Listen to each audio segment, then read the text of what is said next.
샬롬, 이동춘 목사입니다. 오늘도 여러분의 삶이 주님의 평안으로 가득하시길 기원하며 하나님의 말씀을 나누겠습니다. 오늘 주시는 말씀은 사무엘상 30장 1절로부터 25절의 말씀입니다.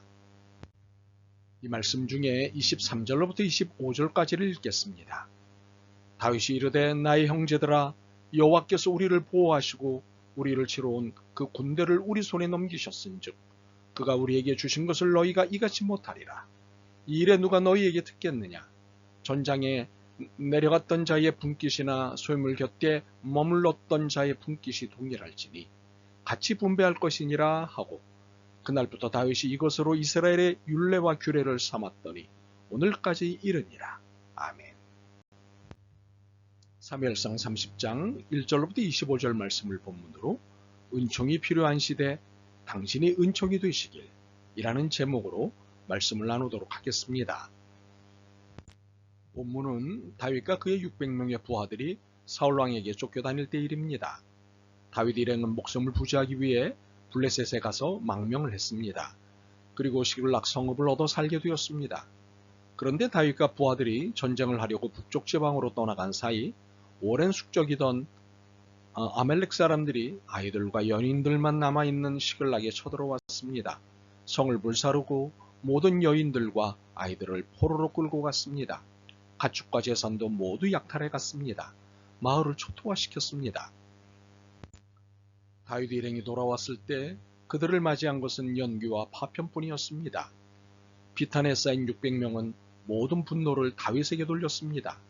자신의 아이들과 부인이 포로로 잡혀가고 삶의 터전이 쑥대밭이 된 것이 다윗 때문이라며 난리를 쳤습니다. 그리고 다윗을 죽여버리자고 결의를 하였습니다. 재앙은 사람을 최악으로 만들었습니다. 사실 다윗에게 돌을 든 사람들은 다윗을 최고의 지도자로 믿고 따른 사람들이었습니다. 그의 인품과 지도력에 반해 따른 사람들이었습니다. 그렇기에 사울왕의 맹추격에도 변치 않는 믿음으로 단 한 번의 배신도 없이 다윗을 따른 사람들이었습니다. 이들의 우정과 사랑은 아름다웠습니다. 그런데 지금 이들의 우정과 사랑은 온데간데 없습니다. 다윗을 향한 분노로 가득한 600개의 돌만 들렸을 뿐입니다. 그런데 이 600명의 분노를 대하는 다윗의 태도는 달랐습니다. 최선을 선택했습니다. 비난과 분노의 아수라에서 다윗이 선택한 것은 6절이었습니다. 다윗이 크게 다급하였으나 그의 하나님 여호와를 힘입고 용기를 얻었더라. 큰 재앙을 만났지만, 큰 비난과 분노를 만났지만 다윗은 이에 맞서지 않았습니다. 대신 하나님께 기도했습니다. 그리고 예배를 드렸습니다. 다윗은 그의 영적 지도자인 아비아달을 찾아갔습니다. 그리고 조언을 구하였습니다. 이때 하나님의 힘을 입는 은총을 경험하였습니다. 고난의 깊은 수렁은 그를 은혜의 깊은 곳으로 이끌어갔습니다. 이전에 경험하지 못한 은총을 경험하게 되었습니다. 다윗은 그 은총의 보좌에서 하나님이 이 큰 재앙에 대해 어떤 계획을 갖고 계신지를 듣게 되었습니다. 8절입니다. 그를 쫓아가라. 내가 반드시 따라잡고 도로 찾으리라. 은총을 만난 사람과 은총을 만나지 못한 사람의 차이가 있습니다. 하나님의 계획을 듣게 되느냐 못 듣게 되느냐입니다.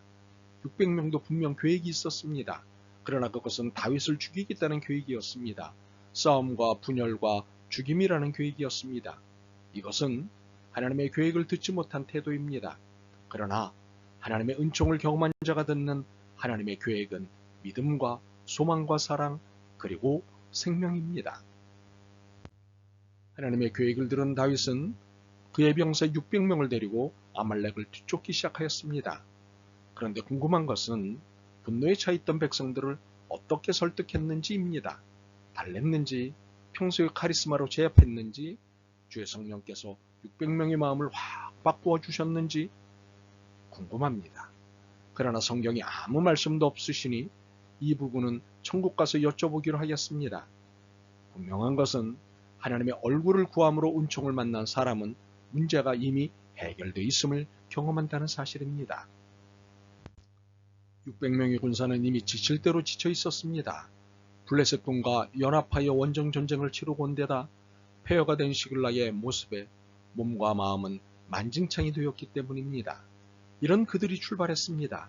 이렇게 힘겹게 24km를 가서 도착한 곳은 부솔 시내였습니다. 그런데 부솔 시내에 도착하자 전군의 3분의 1에 해당하는 200명이 더 이상은 갈 수 없을 만큼 탈진한 상태가 되고 말았습니다. 그래서 하는 수 없이 다윗은 이 200명을 그곳에 남겨두고 나머지 400명만 데리고 다시 추적을 시작하였습니다. 그러나 아말렉은 어디로 갔는지 찾을 수가 없었습니다. 이젠 지칠 대로 지쳤습니다. 그러던 중에 병든 애굽 사람 한 명을 만나게 되었습니다. 그는 애굽 사람으로 아말렉 왕의 종이었습니다. 그가 병이 들자 아말렉은 그를 헌신짝처럼 버렸습니다. 사막에 버려진 그는 3일 동안이나 먹지도 못한 채 힘을 잃어가고 있었습니다. 그런 그에게 다윗은 먹을 것을 주라 일렀습니다. 3일을 꼬박 굶은 그는 정신없이 먹었고 기력을 회복했습니다. 그러자 그는 자신을 관대하게 대접해준 다윗이 너무 고마웠습니다. 적본인 자신을 죽일 거라 생각했는데 이와는 달리 자신에게 은총을 베풀었던 것입니다. 그는 이 은총에 보답할 일을 곧 생각해냈습니다. 그가 속해 있던 아말렉이 지금 어디에 있는지를 알려주었습니다. 은총의 역사가 일어난 것입니다. 그렇습니다. 은총은 은총을 낳고 은총은 은총으로 돌아옵니다. 이 애굽 사람에게 무엇을 바라고 음식을 준 것은 아니었습니다. 그러나 은총을 입은 그는 다윗이 그렇게도 알고 싶어하던 아말렉의 위치 정보를 제공함으로 은총을 은총으로 갚았습니다. 이 사람이 제공한 정보를 따라 가봤더니 정말 그곳에 아말렉이 있었습니다. 그런데 그들은 다윗과 그의 병사들을 완전히 따돌렸다고 판단하고는 만취 상태가 되어 있었습니다. 이런 그들을 공격하기란 정말 쉬운 일이었습니다. 그들을 쳐서 큰 승리를 거뒀습니다. 끌려갔던 가족들을 다 구하고 빼앗긴 재산도 모두 되찾았습니다. 뿐만 아니라 아말렉인들이 다른 마을에서 약탈한 많은 양떼와 소떼들도 덤으로 얻었습니다. 얼마 전까지만 해도 비탄에 젖었던 그들은 기쁨에 겨워 제정신이 아니었습니다. 그리고 불과 몇 시간 전까지도 자신들의 영웅이자 지도자인 다윗을 죽이려고 했던 그들의 태도가 다시 다윗을 높이며 우러렀습니다. 이 모든 것을 다윗의 공로로 돌리기까지 하였습니다. 제 슬라답이다, 제 슬라답이다, 다윗의 전리품이다. 영웅이 되는 것도 한순간이지만 영웅이 추락하는 것은 한순간도 안 됩니다. 명예를 얻는 데 걸리는 시간보다 명예를 잃는 데 걸리는 시간이 더 짧습니다. 그래서 베드로는 이사야 40장 6절 이하를 인용해 이렇게 말했습니다. 모든 육체는 풀과 같고 그 모든 영광은 풀의 꽃과 같으니. 이처럼 다윗은 왕위에 오르기 전에 삶은 은총임을 철저하게 배우게 되었습니다. 은총이 아니면 모든 것이 헛되고 무익함을 알게 된 것입니다. 400명은 금이 환영하게 되었습니다. 그러나 이 승전의 동지에는 부솔 시내에 다다랐을 때 달라졌습니다. 400명을 맞으러 나온 환영식장에서 전투에 함께하지 않은 200명을 향한 비난과 비판이 터져나왔습니다. 200명은 공로가 없으니 전리품을 나누어 줄 수 없다는 강경한 입장을 취하였습니다. 무노동, 무임금이라는 자본주의 성과급제가 부솔 시내 현장에서 시작된 듯합니다. 하지만 다윗은 그렇게 하지 않았습니다. 23절과 24절입니다. 다윗이 이르되 나의 형제들아 여호와께서 우리를 보호하시고 우리를 치러 온 그 군대를 우리 손에 넘기셨으니 그가 우리에게 주신 것을 너희가 이같이 못하리라. 이 일에 누가 너희에게 듣겠느냐? 전장에 내려갔던 자의 분깃이나 소유물 곁에 머물렀던 자의 분깃이 동일할지니 같이 분배할 것이니라. 무슨 말입니까? 첫째, 우리가 전쟁을 이긴 것이 우리 때문에 아니다라는 것입니다. 전쟁에 이기고 가족과 재산을 되찾아온 것은 오직 하나님이 도와주셨기 때문이라는 것입니다. 만약 우리가 잘해서 이긴 것이라면 너희 말처럼 누가 더 받고 덜 받고 할 수 있지만 우리가 한 것이 아니라 하나님이 하신 일이니 누가 더 잘했고 못했고가 있을 수 없고 누가 더 받고 덜 받고도 있을 수 없다는 말입니다. 둘째, 우리가 전쟁에 나갔을 때 이들도 일을 했다. 즉 남아서 우리의 물건을 지켰다. 그러니 이들도 분깃을 얻을 자격이 있다고 말한 것입니다. 분명 낙오자들이지만 다윗은 이들의 자존심을 세워주면서 이렇게 말하였습니다. 이들은 이곳에 남아서 우리의 소유물을 지켜주었던 사람들이다.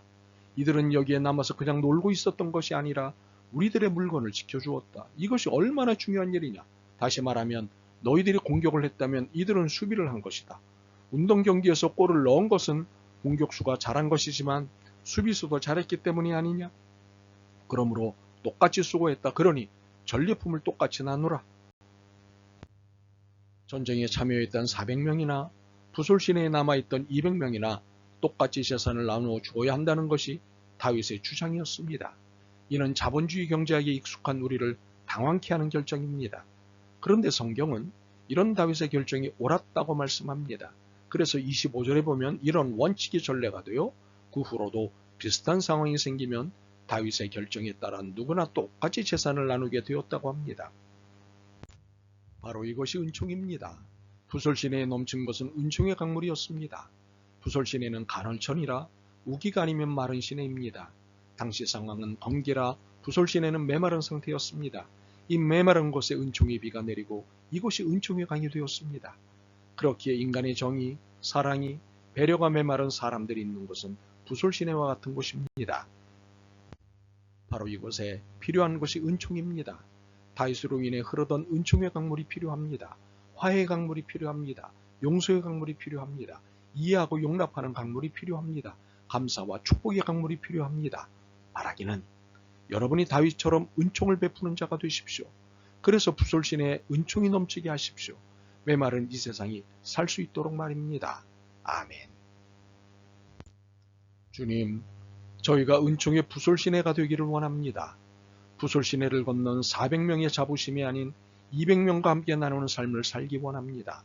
참으로 삶에 지친 이들에게 부솔 시내의 은총을 허락하옵소서. 예수 그리스도의 이름으로 기도드립니다. 아멘. 오늘도 여러분의 믿음과 삶을 응원합니다. 사랑합니다.